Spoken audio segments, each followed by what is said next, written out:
नमस्कार, स्वागत है आपका और मैं हूं आपके साथ लता। बड़ी खबर आपको बता रहे हैं, जहां पश्चिम बंगाल में केंद्रीय गृह मंत्रालय का बड़ा एक्शन। बीजेपी सांसद अर्जुन सिंह को दी गई जेड श्रेणी की सुरक्षा, तो वहीं दूसरी ओर पश्चिम बंगाल हिंसा को लेकर टीएमसी के नेता शेख सुफियान को भी अब सीबीआई ने तलब किया है। आपको बताएं कि शेख सुफियान नंदीग्राम सीट पर विधानसभा चुनाव के लिए ममता बनर्जी के चुनावी एजेंट थे। तो एक बार फिर से अब ममता बनर्जी की मुश्किलें पश्चिम बंगाल में बढ़ने वाली है। जी हां, एक बार फिर से बंगाल की मुख्यमंत्री ममता बनर्जी को बड़ा झटका लगा है, क्योंकि जिस तरीके से ममता बनर्जी सिर्फ और सिर्फ अपनी नंदीग्राम सीट पर हार जाने के बाद से ही तमाम बीजेपी कार्यकर्ताओं सहित पश्चिम बंगाल की जनता के साथ जो राजनीतिक खींच निकालती हुई दिखाई पड़ रही है। कहीं बीजेपी के नेताओं के घरों में बम से बड़े बड़े हमले करवाए जा रहे हैं, तो कहीं दूसरी तरफ जिस तरीके से विशेष धर्म के लोगों को चुन चुनकर निशाना बनाने का काम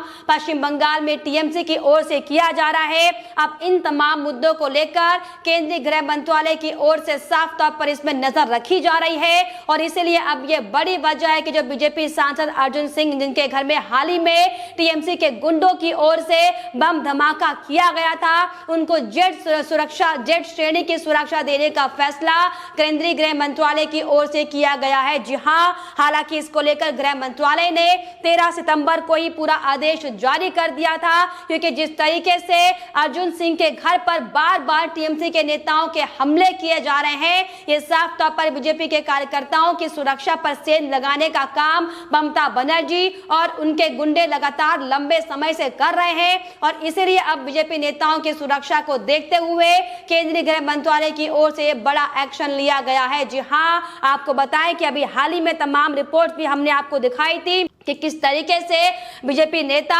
बीजेपी सांसद के घर में बड़ा बम धमाका किया गया था। हालांकि इसको लेकर बताएं कि अर्जुन सिंह ने साफ तौर पर यह आरोप लगाए थे कि टीएमसी के नेताओं की ओर से उनके आवास पर बम रखा गया है, और उसके ठीक कुछ ही दिनों बाद यानी कि अभी पिछले मंगलवार को भी एक बार फिर से ममता बनर्जी के इशारों पर अर्जुन सिंह के घर पर बम धमाका किया गया, जिसके बाद साफ तौर पर जेड श्रेणी की सुरक्षा देने का काम केंद्रीय गृह मंत्रालय की ओर से किया गया है। आपको बताएं कि अर्जुन सिंह का जो घर है वो 24 उत्तर परगना में है, जो लगातार बंगाल हिंसा का केंद्र रहा है। इसमें किस तरीके से ममता बनर्जी के इशारों पर टीएमसी के गुंडों ने चुन चुनकर धर्म विशेष समुदाय के लोगों को यहां पर निशाना बनाने का काम किया है, इसकी तमाम रिपोर्ट्स अब सीबीआई की जांच में सामने आ रही हैं। और इसीलिए दरअसल ये बड़ी वजह है कि ममता बनर्जी पश्चिम बंगाल में लगातार एक के बाद एक अपनी राजनीतिक खींच हालांकि निकालती हुई दिखाई पड़ रही है। लेकिन ममता बनर्जी के इस कृत्य को लेकर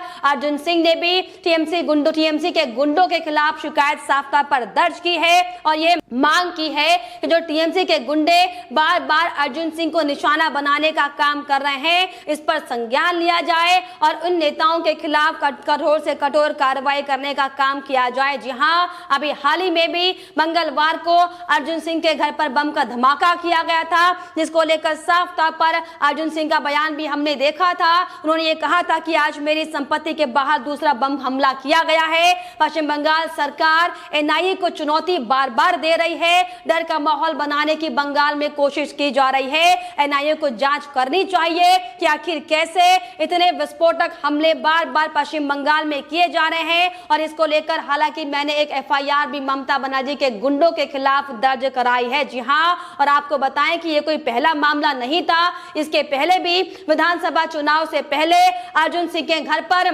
यानी कि बैरकपुर से जो बीजेपी सांसद अर्जुन सिंह हैं, उनके घर पर बम धमाका किया गया था, और लगातार उन्हें डराने और धमकाने का काम ममता बनर्जी की ओर से किया गया था। और ये कोई पहला मामला नहीं है, इसके पहले भी तमाम रिपोर्ट्स हमने आपको दिखाई कि किस तरीके से ममता बनर्जी के इशारों पर पश्चिम बंगाल में बीजेपी के नेताओं को निशाना बनाने का काम किया जा रहा है। और अब जब साफ तौर पर हाईकोर्ट की ओर से सीबीआई से लेकर एटीएस को बंगाल हिंसा की जांच की रिपोर्ट रिपोर्ट सौंपने को कहा गया है। यह आदेश सीबीआई को दिया गया है कि बंगाल में अब तक जिस तरीके से एक एक जो तमाम शिकायतें हाईकोर्ट को मिल रही थी उस पर क्यों कार्रवाई नहीं की गई और क्या कुछ ये पूरा मामला बंगाल हिंसा को लेकर बार बार सामने आ रहा है, इसके जांच के आदेश हालांकि सीबीआई को हाईकोर्ट की ओर से दिए गए हैं और इसीलिए ये दरअसल बड़ी वजह है कि पश्चिम बंगाल में ममता बनर्जी अपनी बौखलाहट दिखाते हुए बार बार दिखाई पड़ रही है। जी हां, हालांकि इस पूरे मामले को लेकर आपको बताएं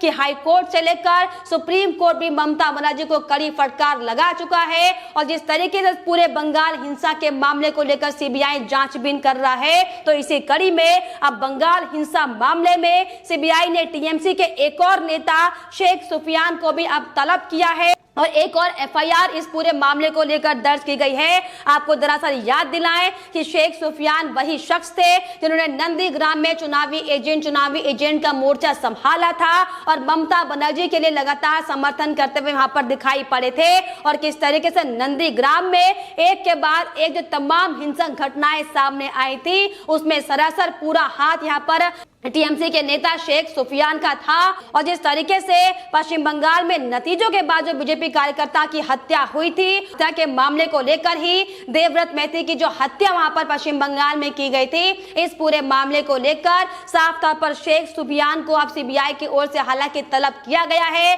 लेकिन आपको बताएं कि लगातार टीएमसी के गुंडे बार बार इस पूरे मामलों से बचने की हालांकि कोशिश कर रहे हैं और वहीं सीबीआई से मुलाकात करने से पहले सीबीआई से सवाल जवाब के दौर से पहले शेख सुफियान का बयान भी सामने आया था। उन्होंने ये बयान देते हुए ये कहा था कि मैं ममता का सिपाही हूं, लड़ने की हिम्मत रखता हूं और अगर किसी भी तरीके से सीबीआई मेरे साथ पूछताछ करेगी तो मैं पूरे सवालों का जवाब दूंगा। लेकिन आपको बताएं कि ये वही शख्स है जिन्होंने साफ तौर पर नंदीग्राम में अधिकारियों के साथ मिलकर किस तरीके से अलग अलग जगह पर बमबारी करने के इन पर आरोप दरअसल वहां के लोगों ने लगाए थे और अभी हाल ही में जब एनएचआरसी की टीम भी नंदीग्राम में पहुंची थी तो वहां पे स्थानीय पीड़ित परिवारों के लोगों ने साफ तौर पर यह आरोप शेख सुफियान पर लगाए हैं कि शेख सुफियान के इशारों पर नंदीग्राम के अलग अलग इलाकों में कई जगह हिंसक घटनाएं की गई हैं, लेकिन इसको लेकर बंगाल की पुलिस ने एक भी मामले दर्ज नहीं किए गए हैं। जी हां, और अब उन तमाम शिकायतों के आधार पर ही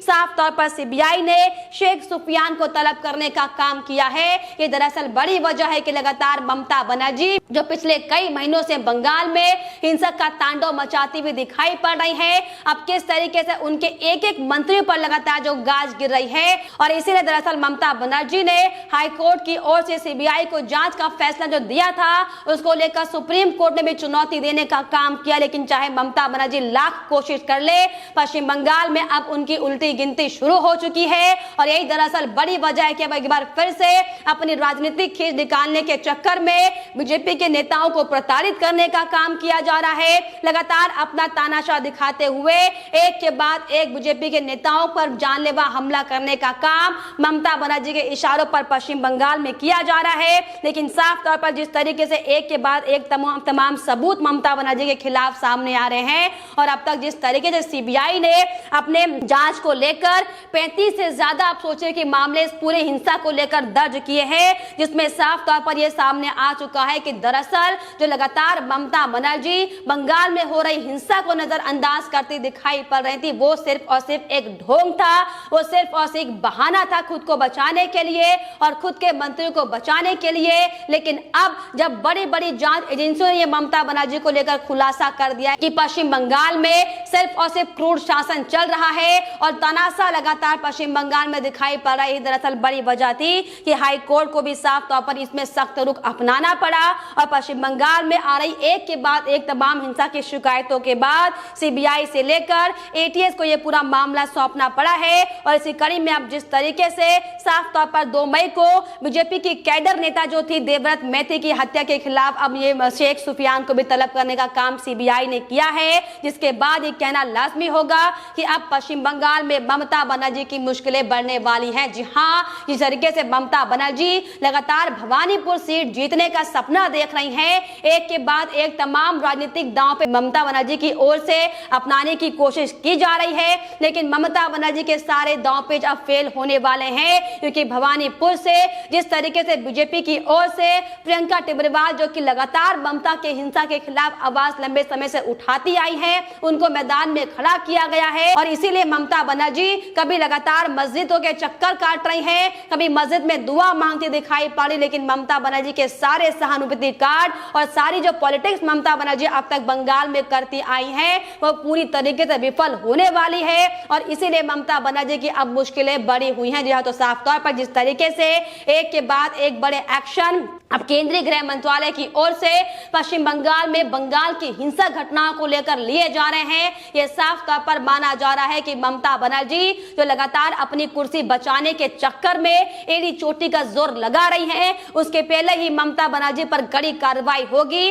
और अब तक जिस तरीके से चुन चुनकर बीजेपी के नेताओं को मारने का काम ममता बनर्जी ने किया है, किस तरीके से बंगाल से लोगों को प्रताड़ित कर उन्हें उनके घर से बेघर करने का काम ममता बनर्जी ने किया है, अब इसका एक एक हिसाब किताब ममता बनर्जी से किया जाएगा, जिसको लेकर अब ममता बनर्जी की उल्टी गिनती होनी शुरू हो चुकी है। लेकिन फिलहाल इन तमाम मामलों को लेकर आपकी क्या राय है, हमें कमेंट बॉक्स में जरूर लिखिएगा। साथ ही साथ हमारे चैनल को सब्सक्राइब करना भी ना भूलें।